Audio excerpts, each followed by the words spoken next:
সম্মানিত দর্শক শ্রোতাবিন্দু, আসসালামু আলাইকুম ওয়া রাহমাতুল্লাহি ওয়া বারাকাতুহু। আমাদের আগামীকাল 9 জিলহজ থেকে 13 জিলহজ পর্যন্ত আমাদের তাকবীর তাশরিক শুরু হবে। 9 জিলহজ ফজরের পর থেকে 13 জিলহজ আসর পর্যন্ত তাকবীর তাশরিক শুরু হবে।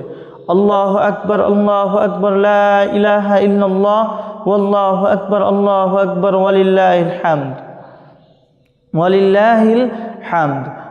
আর পুরুষেরা তাকবীর তাশরিক দিবেন ফজরের নামাজ পড়ে জামাতে একবার তাকবীর তাশরিক দিবেন, আল্লাহু আকবার, আল্লাহু আকবার, লা ইলাহা ইল্লাল্লাহ, ওয়াল্লাহু আকবার, আল্লাহু আকবার, ওয়ালিল্লাহিল হামদ।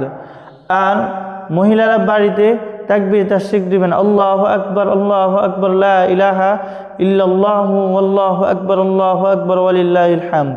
9 জিলহজ থেকে 13 জিলহজ পর্যন্ত আমাদের তাকবীর তাশরিক হবে। আল্লাহ তাআলা যেন এই দিনগুলোর মাধ্যমে আমাদেরকে বেশি বেশি তাকবীর তাশরিক দেওয়ার তৌফিক দান করুক, আমিন।